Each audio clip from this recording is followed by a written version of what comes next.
لبيك اللهم لبيك لبيك لا شريك لك لبيك إن الحمد والنعمة لك والملك لا شريك لك لبيك اللهم لبيك لبيك لا شريك لك لبيك إن الحمد والنعمة لك والملك لا شريك لك. اعوذ باللہ من الشیطان الرجیم بسم اللہ الرحمن الرحیم السلام علیکم ورحمۃ اللہ وبرکاتہ. نور القرآن میں آپ سب بچوں کو ویلکم. کڈس سورہ قرآن میں آپ سب بچوں کو ویلکم. کیسے ہیں آپ سب؟ لا حول ولا قوت الا باللہ. اللہ تعالیٰ آپ سب بچوں کو بھرپور نیکیوں والی زندگی دے, اسی طرح ایکٹیو انرجیٹک رکھے اور آپ سب نمازوں کو انجوائے کرنے والے بنے, اپنے والدین کی آنکھوں کی ٹھنڈک بنے, آمین. آج ہم کریں گے 22واں پارہ, اور 22ویں پارے میں بھی اللہ تعالیٰ نے ہمارے لیے بہت کچھ رکھا ہے. اپنی پینسل, نوٹ بک کے ساتھ, ڈائری کے ساتھ ریڈی رہیے آپ سب. انشاءاللہ ہم آج کا پارہ شروع کرتے ہیں. سب سے پہلے کیا کریں گے؟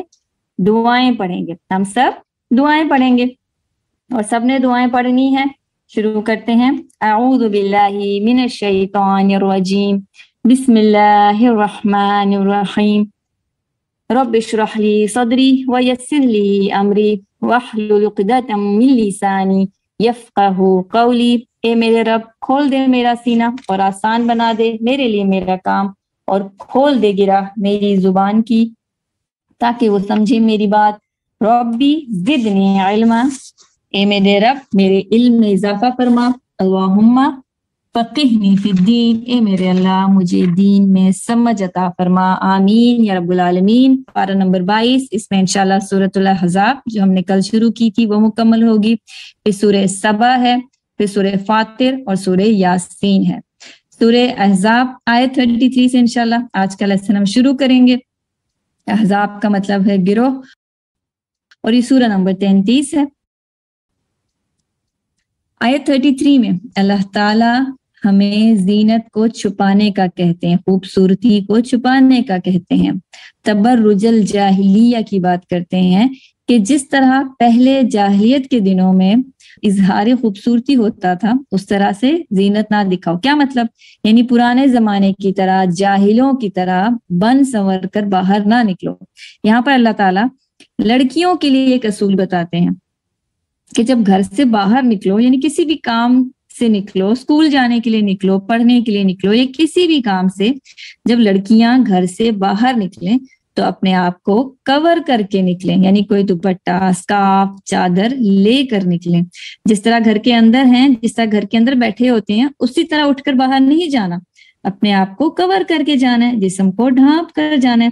اس کلاس میں ماشاءاللہ زیادہ تر بچیاں 10 سال کے آگے پیچھے ہیں. ہم نے ان باتوں کا خاص خیال رکھنا ہے, اپنے آپ کو کور کرنا ہے, اور بہت زیادہ تیار ہو کر بھی باہر نہیں جانا, بہت خوبصورت بن کر بھی باہر نہیں جانا, یعنی اپنی خوبصورتی کو شو نہیں کرنا, اپنی خوبصورتی کو چھپانا ہے.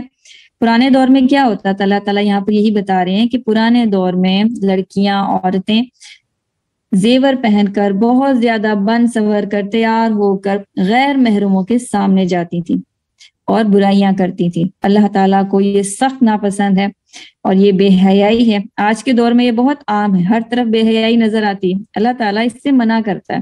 اللہ تعالیٰ ہماری حفاظت کرنا چاہتا ہے. اسلام سے پہلے کی زندگی کیا زندگی تھی؟ جاہلیت کی زندگی تھی, اگنورنس کی زندگی تھی. اگر آپ کو یاد ہوگا, ہم نے محمد صلی اللہ علیہ وسلم کے بارے میں پڑھا تھا نا کہ ان کے آنے سے پہلے کی زندگی جاہلیت کی زندگی تھی, اور محمد صلی اللہ علیہ وسلم رحمت بنا کر بھیجے گئے تھے. تو پہلے کے دور میں بے حیائی تھی, برائیاں تھیں. اللہ تعالیٰ چاہتا ہے کہ ماحول صاف ہو, پاک ہو. اسی لیے اللہ تعالیٰ لڑکے اور لڑکیوں کو کچھ احکام دے رہا ہے ان آیات میں کہ لڑکیاں جسم ڈھانپ کر نکلیں, بہت زیادہ بن سنور کر, تیار ہو کر, خوبصورت بن کر باہر نہ جائیں, بلکہ خوبصورتی کو چھپا کر نکلیں تاکہ مردوں کی, نامحرم لڑکوں کی بری نظریں نہ پڑیں. اور لڑکوں کو کیا حکم ہے کہ لڑکوں نے نامحرم لڑکیوں کو دیکھ کر نظریں چکا لینی ہے، یعنی بے حیائی کو نہیں دیکھنا، نامحرم لڑکوں نے لڑکیوں کو نہیں دیکھنا۔ پیارے بچوں، اللہ تعالیٰ ہماری حفاظت کرنا چاہتا ہے اور چاہتا ہے کہ ہم بری نظر سے بچ جائیں، اور لڑکے بھی برائی کرنے سے بچ جائیں اور لڑکیاں بھی بری نظر سے بچ جائیں۔ لڑکیاں تیار ہو کر کہاں جا سکتی ہیں؟ خوبصورت بن کر پارٹیز جہاں پہ لڑکیاں ہوں، یعنی لڑکیوں کی محفل میں تیار ہو کر جا سکتی ہیں، پہن کر جا سکتی ہیں جہاں پر صرف لڑکیاں ہوں۔ منع صرف غیر محرم مردوں کے سامنے اور دوسرے لڑکوں کے سامنے ہے، تاکہ دوسروں کی بری نظر آپ پر نہ پڑے۔ اسلام حیا کا دین ہے، اللہ تعالیٰ ہمیں با حیا بناتا ہے، اللہ ہمیں دوسروں سے بچاتا ہے، ہماری حفاظت کرتا ہے۔ ہم نے کیا کرنا ہے؟ ہم نے اللہ کے حکم کو ماننا ہے، اللہ کی بات ماننی ہے، اور جب بھی گھر سے باہر نکلیں گے تو ان باتوں کا یعنی حیا کا، شرم کا ہم نے ضرور خیال رکھنا ہے۔ اور ساتھ ہی یہ بھی یاد رکھیں کہ کسی اجنبی سے ہنس ہنس کر نرم بات بھی نہیں کرنی۔ ہم نے جب باہر نکلنا ہے اسکارف، دوپٹہ، چادر لے کر نکلنا ہے، بہت زیادہ تیار ہو کر نہیں نکلنا، اور اللہ تعالیٰ کی ہم نے فرما برداری کرنی ہے۔ اس کے بعد سورہ احزاب میں آیت 40 میں اللہ تعالیٰ فرماتے ہیں کہ نبی صلی اللہ علیہ وسلم آخری نبی ہیں، وَلَٰكِن رسول اللہ خاتم النبیین۔ اس کا کیا مطلب؟ یعنی پیغمبروں کا سلسلہ جو آدم علیہ السلام سے شروع ہوا تھا وہ محمد صلی اللہ علیہ وسلم پر مکمل ہو گیا، اب کوئی نبی نہیں آئے گا۔ نبی صلی اللہ علیہ وسلم آخری نبی تھے۔ اگر کوئی یہ کہے کہ میں نبی ہوں تو وہ جھوٹا ہے۔ اللہ کے بھیجے ہوئے آخری پیغمبر نبی صلی اللہ علیہ وسلم تھے۔ پہلے کی جو کتابیں تھی، تورات، انجیل یعنی بائبل وغیرہ، اس میں انبیاء کی بات جب ہوتی تھی تو اللہ تعالیٰ نے فرمایا تھا کہ ایک نبی آئے گا، آخری نبی آنا ہے، یعنی نبیوں کا ان کو انتظار تھا۔ لیکن نبی صلی اللہ علیہ وسلم کے بعد قرآن میں اللہ تعالیٰ نے کیا بتا دیا کہ بس اب نبوت ختم، نبی صلی اللہ علیہ وسلم آخری نبی ہیں، آخری پیغمبر ہیں، قرآن آخری کتاب ہے، اب نبی کے بعد کوئی اور نبی نہیں آئے گا۔ اور جو نبی کا مشن تھا وہ کس نے پورا کرنا ہے؟ ان کی امت نے، یعنی آپ نے۔ یہ ہمارا کام ہے کہ نبی کی باتوں پر ہم خود بھی عمل کریں اور دوسروں کو بھی اللہ کا حکم بتائیں۔ خاتم النبیین کے بعد اگلی ہی آیت میں، آیت 41 میں اللہ تعالیٰ ذکر کی بات کرتے ہیں۔ ذکر کیا ہے؟ ذکر عبادت ہے۔ عبادت کی بہت ساری قسمیں ہوتی ہیں، جیسے نماز عبادت ہے، روزہ عبادت ہے، دعا عبادت ہے، تو ذکر بھی عبادت ہے۔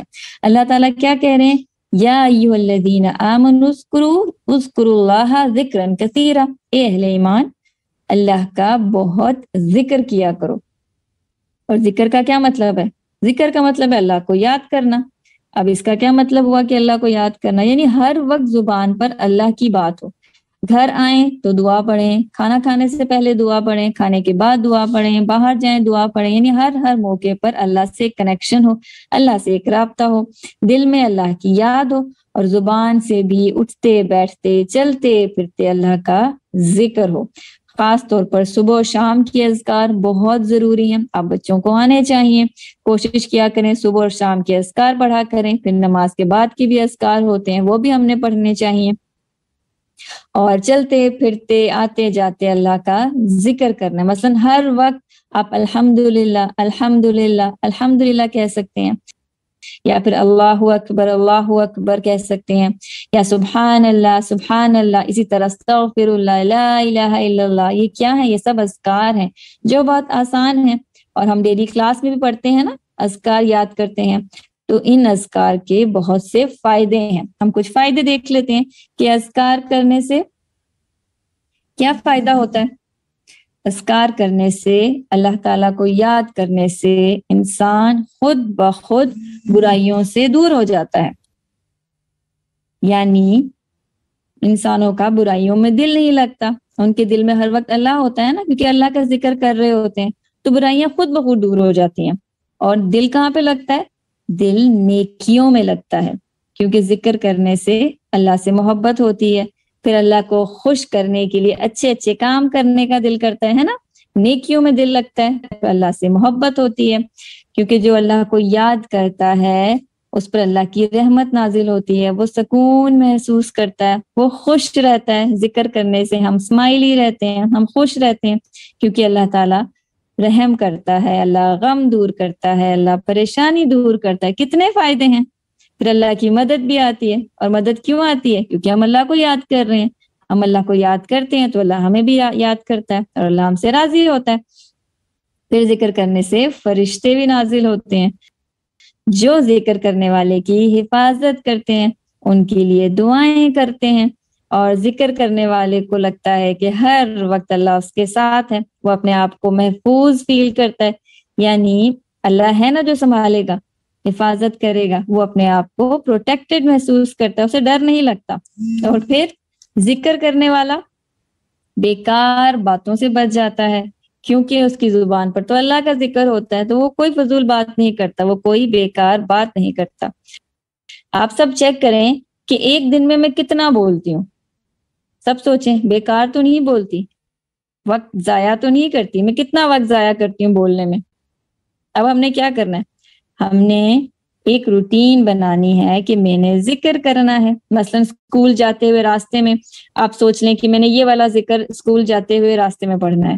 اسی طرح اگر میں کمرے میں کوئی صفائی کر رہی ہوں تب میں نے یہ والا ذکر کرنا ہے. اس طرح کیا ہوگا؟ اس طرح آپ کو عادت رہے گی اور ہر وقت آپ اللہ کو یاد کریں گے. جیسے کہ اللہ نے یہاں کہا ہے نا کہ اذکروا اللہ ذکرا کثیرا، اللہ کو بہت زیادہ یاد کرو، بہت زیادہ کثرت سے ذکر کیا کرو.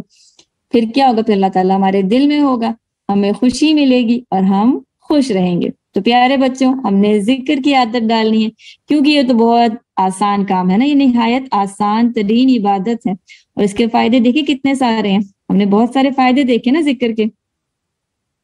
اب آپ نے کیا کرنا ہے؟ اب آپ نے دیکھنا ہے کہ کون کون سا وقت ایسا ہے جس میں آپ کوئی ذکر کر سکتے ہیں. یعنی جب آپ زبان سے ذکر کر سکتے ہیں، ایک لسٹ بنائیں ان تمام موقعوں کی جب آپ ذکر کر سکتے ہیں. پھر اپنا ایک فیورٹ ذکر بھی نوٹ کریں کہ کون سا ذکر ایسا ہے جو آپ کو بہت پسند ہے اور آپ نے وہ ذکر کرنا ہے. چلیں آگے دیکھتے ہیں سورہ احزاب میں آگے کیا ہے. سورہ احزاب آیت 53 میں کسی کے گھر جانے کے آداب ہیں. دیکھیں اللہ تعالیٰ قرآن میں صرف عبادت کی بات نہیں کرتے، اللہ تعالیٰ آداب کی بات بھی کرتے ہیں. تو یہاں پہ اللہ تعالیٰ نے کسی کے گھر جانے کے آداب بتائے ہیں. اللہ تعالیٰ کہتا ہے کہ کسی کے گھر بغیر اجازت، بغیر پوچھے اندر نہیں جانا. پھر کسی کے گھر کھانے پہ تب تک نہ جائیں جب تک بلایا نہ جائے. اب یہ کون کہہ رہا ہے؟ یہ اللہ تعالیٰ کہہ رہے ہیں. یہ ہمیں آداب کون بتا رہا ہے؟ یہ اللہ تعالیٰ بتا رہا ہے. اللہ کے حکموں کو ہم نے ماننا ہے. تو اللہ تعالیٰ کہہ رہے ہیں کہ بغیر اجازت کسی کے گھر کھانے میں شامل نہ ہو. کوشش کریں اس وقت نہ جائیں جو کھانے کا وقت ہو. اور اگر کوئی دعوت دے یا کھانے پر بلائے تو مسلمان تکلف نہیں کرتا، تو دعوت کو ایکسیپٹ کرتا ہے، انویٹیشن کو قبول کرتا ہے. کوئی دعوت دے تو اسے قبول کریں. اور اگر کسی کے گھر کھانے پر جائیں، دعوت پر جائیں، تو کھانے کے بعد، دعوت کے بعد بہت دیر وہاں پر نہ بیٹھے رہیں. بغیر ضرورت کے کسی کو تنگ نہ کریں اور جا کر بیٹھے نہ رہیں. جب کھانا کھا لیں تو واپس اپنے گھر چلے جائیں.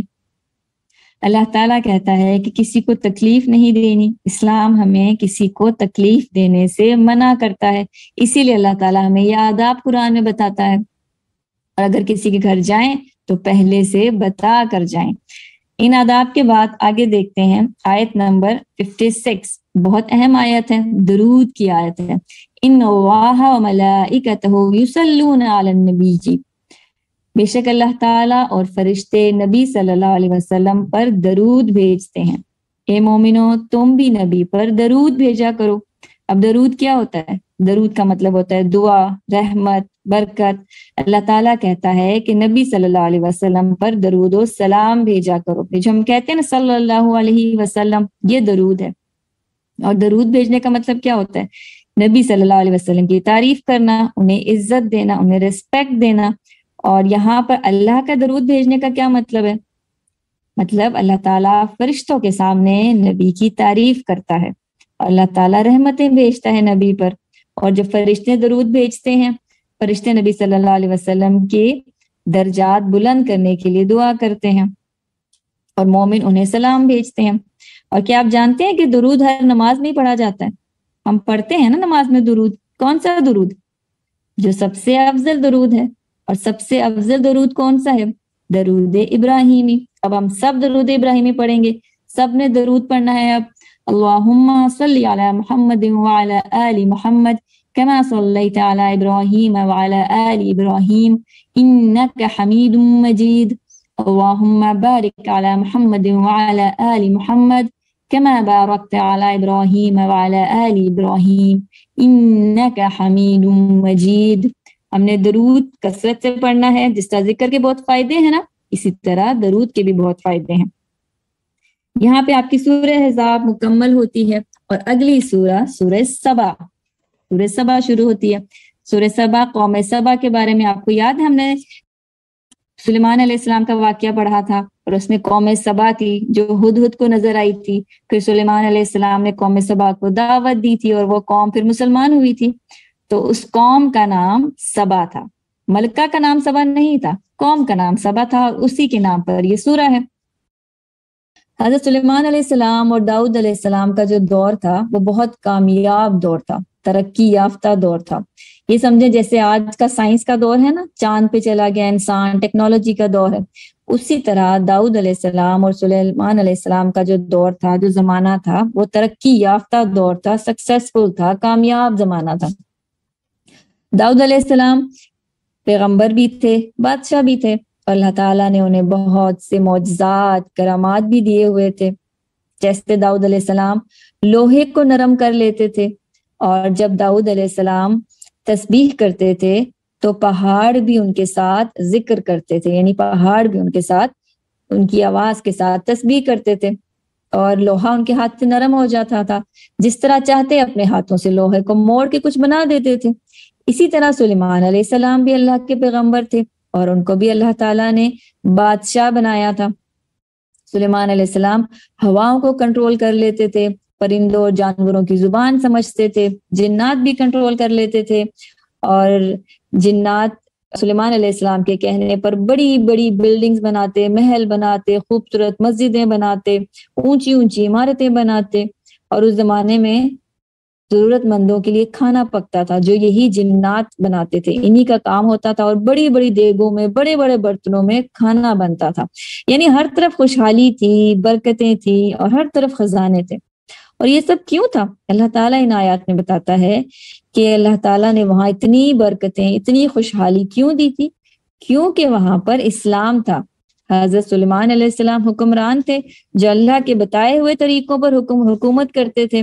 وہاں اللہ کا قانون تھا، ہر طرف انصاف تھا، عدل تھا، اور سلیمان علیہ السلام جو کہ حکمران بھی تھے، بادشاہ بھی تھے، نبی بھی تھے، وہ شکر گزار رہتے تھے، اللہ کی بات ماننے والے تھے، یعنی اپنی مرضی سے کچھ نہیں کرتے تھے، جو قانون اللہ نے بنایا ہے اسی قانون پر چلتے تھے۔ تو اللہ تعالیٰ نے انہیں دنیا میں بھی عزت دی، مقام دیا، بادشاہت دی، اور ان کے لوگوں کو بھی اللہ تعالیٰ نے خوشحالی دی۔ یعنی یہاں اللہ تعالیٰ ہمیں یہ بتا رہا ہے کہ اگر ہم دین پر صحیح صحیح عمل کرتے ہیں نا، تو اللہ تعالیٰ دنیا میں بھی کامیابی دیتا ہے اور آخرت میں بھی اللہ تعالیٰ اجر دیتا ہے۔ اس کے بعد اگلی آیت میں ایک چھوٹا سا واقعہ حضرت سلیمان علیہ السلام کی وفات کا واقعہ ہے کہ جب اللہ نے سلیمان علیہ السلام کو موت کا فیصلہ سنایا، یعنی ان کو فوت کرنے کا ارادہ کیا اور ان کی روح قبض کر لی، تو کسی کو بھی پتہ نہیں چلا کہ وہ فوت ہو گئے۔ سلیمان علیہ السلام ایک لاٹھی، ایک سٹک کے سہارے کے ساتھ بیٹھے ہوئے تھے، اور جنات کام کر رہے تھے، اور وہ جو جنات تھے وہ کام صرف اس لیے کر رہے تھے کیونکہ سلیمان علیہ السلام جو کہ بادشاہ ہیں ان سے وہ ڈرتے تھے، یعنی سلیمان علیہ السلام کا جنات پر رعب تھا۔ جنات کو لگ رہا تھا کہ بادشاہ سلیمان انہیں دیکھ رہے ہیں، اور جنات ان کے موجود ہونے کی وجہ سے کام کرتے جا رہے تھے، لیکن جو لاٹھی تھی اس لاٹھی کو ایک دیمک نے، ایک کیڑے نے کھانا شروع کر دیا۔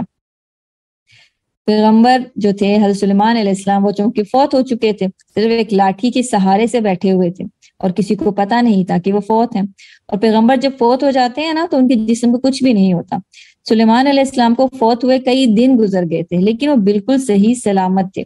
پھر جب وہ کیڑا اس لاٹھی کو کھاتا اس لاٹھی کو پورا کھا لیا، تو سلیمان علیہ السلام جو اس لاٹھی سے ٹیک لگا کر بیٹھے ہوئے تھے وہ گر گئے، اور جنات نے جب یہ دیکھا تو انہوں نے سب کام وہیں چھوڑ دیے، اور وہ جان گئے کہ انہیں تو پتہ ہی نہیں تھا، غیب کا پتہ ہی نہیں تھا کہ سلیمان علیہ السلام فوت ہو چکے ہیں، کیونکہ اگر پتہ ہوتا تو وہ کب کے کام چھوڑ کر چلے جاتے۔ سبحان اللہ۔ حضرت سلیمان علیہ السلام اور داؤد علیہ السلام کی جو یہ آیات ہیں یہ ہمیں کیا سکھاتی ہیں؟ سب سے پہلے یہ کہ دنیا تو ختم ہونے والی ہے، موت تو سب کو آنی ہے۔ سلیمان علیہ السلام اتنے بڑے بادشاہ تھے، اتنے بڑے پیغمبر تھے، کام کے دوران فوت ہو گئے، لیکن اللہ تعالیٰ نے ان کو پھر بھی ان کی روح قبض کی۔ یعنی دنیا میں جتنی بھی چیزیں ہیں سب ختم ہونے والی ہیں۔ اللہ کا حکم، موت کا فرشتہ کبھی بھی آ سکتا ہے، کسی بھی وقت آ سکتا ہے، کسی کے پاس بھی آ سکتا ہے۔ پھر ہم نے یہ بھی دیکھا کہ آپ جو مرضی بن جائیں، جتنا بڑا سٹیٹس ہو، جتنے بڑے بادشاہ ہوں، چاہے آپ کنگ ہوں، لیڈر ہوں، جو مرضی ہوں، اللہ کے آگے ہم نے جھکنا ہے۔ حکومت ہم نے اللہ تعالیٰ کی ماننی ہے، اللہ کے حکموں کو مان کر چلنا ہے۔ اس کے بعد سورہ سبا مکمل ہوتی ہے اور آگے سورہ فاطر ہے۔ ٹائم آپ کا شارٹ ہے۔ سورہ فاطر، فاطر کا مطلب ہے خالق، خالق کہتے ہیں فاطر، یہ اللہ تعالیٰ کا نام ہے۔ اور آپ جانتے ہیں کہ قرآن میں اور بھی سورہ ہیں جو اللہ کے نام پر ہیں۔ فاطر کے علاوہ 2 اور سورہ ہیں جو اللہ کے نام پر ہیں، سورہ رحمان اور سورہ اعلیٰ۔ سورہ رحمان ہم انشاءاللہ 27ویں پارے میں دیکھیں گے، سورہ اعلیٰ 23ویں پارے میں، 30ویں پارے میں۔ تو فاطر، رحمان، اعلیٰ یہ اللہ کے نام ہیں، یہ سوراز اللہ کے نام پر ہیں۔ ہم سورہ فاطر دیکھیں گے ابھی۔ سورہ فاطر میں آیت نمبر 1 میں فرشتوں کی بات ہوئی ہے، ملائکہ کے بارے میں اللہ تعالیٰ ہمیں بتاتے ہیں۔ اور فرشتے کیا ہیں؟ فرشتے غیب کی باتیں، یعنی غیب یعنی جسے ہم دیکھ نہیں سکتے اور جس پہ ہمارا ایمان تو ہے۔ اور ایمان کا آپ سب کو پتا ہوگا کہ مسلمان فرشتوں پر ایمان لاتے ہیں، فرشتوں پر، رسولوں پر، اللہ پر، کتابوں پر، یہ سب کیا ہے؟ ہمارا ایمان ہے کہ یہ تمام چیزیں ہیں۔ اور ان جتنی بھی چیزیں، ان میں سے ایک کا انکار بھی سب کا انکار ہوتا ہے۔ تو فرشتوں پر ہمارا ایمان ہے، ملائکہ پر ہمارا ایمان ہے۔ یہ کون ہوتے ہیں؟ یہ نور سے بنے ہوئے ہوتے ہیں، لائٹ، یعنی ہم انہیں دیکھ نہیں سکتے، اور یہ اللہ کے اوبیڈینٹ، فرما بردار ہوتے ہیں، جو نافرمانی کر ہی نہیں سکتے، نافرمانی نہیں کرتے۔ یہ اللہ کی نوری مخلوق ہے۔ انہیں بھوک نہیں لگتی، ان کے بچے نہیں ہوتے، یہ کھانا نہیں کھاتے، یہ پانی نہیں پیتے، یہ انسان کی صورت میں بھی آ سکتے ہیں۔ اللہ تعالیٰ نے ان کو مختلف ڈیوٹیز دی ہوئی ہیں، ان کے پر ہوتے ہیں اور اللہ کے حکموں کی یہ تعمیل کرتے ہیں۔ ایک روایت میں آتا ہے کہ جبرائیل علیہ السلام کے 600 پر ہیں، اور ہر فرشتے کے مختلف کام ہیں، یعنی مختلف ڈیوٹیز ہیں۔ کوئی بارش برسانے کا کام کرتے ہیں، کوئی حفاظت کرنے کا کام کرتے ہیں، کوئی پہاڑوں کو سنبھالے ہوئے ہیں، کوئی قبر میں ہوتے ہیں۔ آپ کو پتہ ہے قبر میں بھی سوال جواب کرنے کے لیے فرشتے آتے ہیں، یعنی فرشتے قبر میں آ کے پوچھیں گے، بہت آسان سے سوال پوچھیں گے کہ آپ کا رب کون ہے؟ تو ہم انہیں بتائیں گے کہ ہمارا رب اللہ ہے۔ اور پھر پوچھیں گے نبی کون ہے، دین کون سا ہے، ہم بتائیں گے کہ نبی صلی اللہ علیہ وسلم، دین ہمارا اسلام ہے۔ لیکن ان سوالات کے جواب کون دے سکے گا؟ جو دنیا میں دین کو فالو کر کے آیا ہوگا۔ پھر جنت میں بھی فرشتے ہوں گے، جنت کے دروازوں پہ، پھر دوزخ کے دروازوں پہ فرشتے ہوں گے، پھر ہماری اچھائیاں برائیاں لکھنے والے فرشتے، کرامن کاتبین، وہ فرشتے ہیں جو ہماری اچھائیاں برائیاں لکھتے ہیں۔ یعنی ایک فرشتہ ہماری نیکیاں لکھتا ہے اور دوسرا فرشتہ ہمارے گناہ اور برائیاں لکھتے ہیں۔ دونوں فرشتے ہیں، دونوں پاک ہیں۔ کبھی یہ نہ کہ اچھے والا فرشتہ اور برے والا فرشتہ، نہیں، دونوں فرشتے اچھے ہیں، بس اپنی اپنی ڈیوٹی کر رہے ہیں۔ ایک آپ کے اچھے کاموں کو لکھتا ہے اور دوسرا جو برائیاں ہوتی ہیں اس کو لکھتا ہے۔ ہم نے کرنا کیا ہے؟ ہم نے اچھے کام کرنے ہیں، بہت سارے اچھے کام کرنے ہیں، تاکہ ہمارے اچھے کام لکھنے والا فرشتہ بہت بزی رہے اور برے کام لکھنے والا فرشتہ ریلیکس ہو جائے۔ ٹھیک ہے۔ اور بھی بہت سارے فرشتے ہوتے ہیں جو ہماری حفاظت کرتے ہیں۔ اگر کبھی آپ گرتے گرتے بچ جائیں اور چوٹ نہ لگے تو سمجھ جائیں کہ وہ فرشتہ ہے جس نے آپ کو بچا لیا اور جس نے آپ کی حفاظت کر لی۔ اور اگر کبھی آپ جا رہے ہیں اور سامنے سے ایک دم کوئی سائیکل گزرے، کوئی گاڑی گزرے، کوئی بھاگتا ہوا گزرے اور آپ بچ جائیں تو جان لیں کہ وہ فرشتہ ہے جس نے آپ کی حفاظت کی ہے۔ اب فرشتے دیکھنے میں کیسے نظر آتے ہیں یہ ہمیں نہیں پتا۔ اس آیت میں اللہ تعالیٰ کہتا ہے کہ فرشتوں کے 2 پر ہوتے ہیں، 3 پر ہوتے ہیں، 4 پر ہوتے ہیں۔ اور یہ جو ہم کارٹون میں یا ویڈیوز میں اینجلز دیکھتے ہیں نا، یہ اصلی اینجلز نہیں ہوتے۔ فرشتے اصل میں ایسے نہیں ہوتے۔ ہمیں پتہ ہی نہیں کہ فرشتے کیسے ہوتے ہیں، کیونکہ اللہ تعالیٰ نے بتایا ہی نہیں۔ اللہ نے جو بات جتنی بتائی ہے نا، ہمیں بس وہی پتہ ہے، کیونکہ غیب تو اللہ جانتا ہے۔ ہم نے کیا سیکھنا ہے فرشتوں سے؟ ہم نے یہ سیکھنا ہے کہ فرشتے اللہ کی بات مانتے ہیں، اللہ کا ذکر کرتے ہیں، تسبیح کرتے ہیں۔ ہم نے بھی اللہ کا ذکر کرنا ہے اور اللہ کی بات ماننی ہے۔ فرشتوں کی بات کے بعد آگے سورہ یاسین ہے۔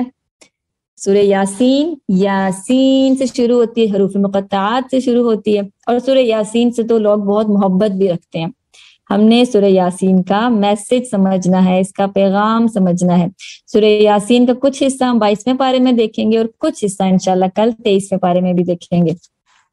سورہ یاسین کی آیت 12 نہایت اہم آیت ہے، جس میں اللہ تعالی ہمیں ایک بہت پیاری بات بتاتے ہیں، ما قدموا وآثارهم۔ کیا مطلب اس کا؟ یعنی ہم جو کام کر رہے ہیں نا، جو کچھ ہم دنیا میں کر رہے ہیں وہ ہمیں آخرت میں ملے گا، وہاں جا کر ہمیں اپنے کام کا صلہ ملے گا۔ اور کچھ کام ایسے ہیں جو ہم کر کے چلے جائیں گے لیکن پیچھے سے ان کا صلہ ملتا رہے گا۔ مثلا کسی نے اگر کوئی اچھا کام کیا، کوئی نیک کام کیا اور دوسروں کو بھی نیک کام سکھا دیا، تو اس سکھانے والے کے لیے اس دنیا سے جانے کے بعد بھی جب تک لوگ وہ نیک کام کرتے رہیں گے نا، اس کا ثواب مرنے کے بعد بھی سکھانے والے کو ملتا رہے گا۔ سبحان اللہ۔ مثلا اگر کوئی ٹیچر ہے، کوئی استاد ہے، اس نے کسی کو اچھی سی نماز سکھا دی یا نماز کے بعد کے اذکار سکھا دیے یا کوئی ایک سنت کا بتا دیا، تو جب تک لوگ اس سنت پہ عمل کرتے رہیں گے، اس کے طریقوں پر نماز پڑھتے رہیں گے، اذکار کرتے رہیں گے، یعنی وہ نیک کام کرتے رہیں گے، استاد کو بھی ثواب ملتا رہے گا۔ چاہے وہ استاد فوت بھی ہو جائے، اس دنیا سے چلا بھی جائے، تب بھی اس کو اس کا ثواب ملتا رہے گا، یعنی ملٹی پلائی ہوتا رہے گا ثواب۔ اسی طرح پیارے بچوں، اگر کسی نے کوئی شرارت کی ہے اور اس شرارت کو دیکھ کر دوسرے بھی وہ شرارت کریں، یعنی وہ برائی کریں، تو جب تک یہ برائی کا کام ہوتا رہے گا نا، تب تک اس کا جرم لکھا جاتا رہے گا۔ اگر کوئی کسی کو کوئی برائی کا آئیڈیا دیتا ہے، تو جب تک لوگ اس برائی کو کرتے رہیں گے نا، اس گناہ کا آئیڈیا جس نے دیا تھا نا، آئیڈیا دینے والے کو گناہ ملتا رہے گا، چاہے وہ اس دنیا سے چلا ہی کیوں نہ جائے۔ مرنے کے بعد بھی اگر اس کی برائی کے آئیڈیا پہ لوگ کام کرتے رہیں گے نا، تو مرنے والے کے گناہ بڑھتے رہیں گے۔ اللہ اکبر۔ جس طرح حابیل اور قابیل میں ہم نے پڑھا تھا نا کہ قابیل نے زمین پر پہلا قتل کیا تھا، اور اس کے بعد دنیا میں ہونے والے ہر قتل کا گناہ قابیل کو بھی ملتا رہے گا۔ پیارے بچوں، ہم نے کیا کرنا ہے؟ ہم نے نیکیاں کرنی ہے اور نیکیاں سکھانی ہے۔ کوئی برائی کا آئیڈیا کسی کو نہیں دینا، کوئی برائی شروع نہیں کرنی، کیونکہ برائی شروع کرنے سے کیا ہوگا؟ وہ برائی بڑھتی جائے گی اور پھر اعمال بھی ہمارے بڑھتے جائیں گے۔ آج آپ نے ایک ایکٹیویٹی کرنی ہے، کوئی ایک بات اپنے چھوٹوں کو یا دوستوں کو سکھائیں، کوئی بھی نیکی کا کام دوسروں کو سکھائیں، اور اللہ کا کوئی حکم بتا دیں، کوئی سنت بتا دیں۔ اس سے کیا ہوگا؟ جہاں تک یہ نیکی کی بات جائے گی نا، یہ اچھی بات جائے گی نا، آپ کو اس کا ثواب ملتا رہے گا۔ آپ کا نیکی لکھنے والا فرشتہ بہت مصروف ہو جائے گا۔ کریں گے نا یہ کام؟ کسی کو کوئی اچھی بات، کوئی نیکی بات آپ نے بتانی ہے، پھر انشاءاللہ کلاس میں آپ بتائیں گے کہ آپ نے ما قدموا وآثارهم، یہ سننے کے بعد آپ نے کون سا کام کیا تھا اور کون کون سے نیکیاں آپ نے آگے بتائی تھی، اور کون سی نیکی ایسی ہے جو ملٹی پلائی ہو رہی ہے آپ کی۔ ٹھیک ہے، چلیں آپ پارا آپ کا مکمل ہوتا ہے۔ ایک نظر دیکھتے ہیں آج کے بارے میں ہم نے کیا دیکھا۔ سب سے پہلے ہم نے دیکھا کہ اللہ تعالیٰ کہتے ہیں کہ ہم نے اپنے جسم کو ڈھانپ کے باہر نکلنا ہے، خوبصورتی کو چھپا کر نکلنا ہے۔ پھر نبی صلی اللہ علیہ وسلم اللہ کے آخری نبی ہیں، اب کوئی نبی نہیں آئے گا۔ پھر اللہ کے ذکر کے فائدے دیکھے تھے، پھر کسی کے گھر جانے کے آداب ہم نے دیکھے، پھر درود ہم نے دیکھا کہ نبی صلی اللہ علیہ وسلم پر ہمیشہ درود بھیجنا ہے۔ جب بھی ہم نبی صلی اللہ علیہ وسلم کا نام سنیں تو ہم نے درود ضرور بھیجنا ہے۔ پھر حضرت داؤد علیہ السلام، سلیمان علیہ السلام کا ہم نے دیکھا کہ اللہ تعالیٰ نے کتنی خوشحالی دی تھی ان کے دور میں، کیونکہ وہ شکر گزار تھے۔ پھر فرشتوں کے بارے میں دیکھا کہ فرشتے اللہ کی مخلوق ہیں، اور پھر ہم نے ما قدموا وآثارهم کا دیکھا کہ جو نیکیاں ہم کسی کو بتاتے ہیں وہ بھی ملٹی پلائی ہوتی ہیں، جو برائیاں بتاتے ہیں وہ بھی ملٹی پلائی ہوتی ہیں، چاہے اس دنیا میں ہوں یا اس دنیا سے چلے جائیں۔ انشاءاللہ کل 23واں پارہ پڑھیں گے۔ جزاکم اللہ خیر کثیرا۔ السلام علیکم ورحمۃ اللہ وبرکاتہ۔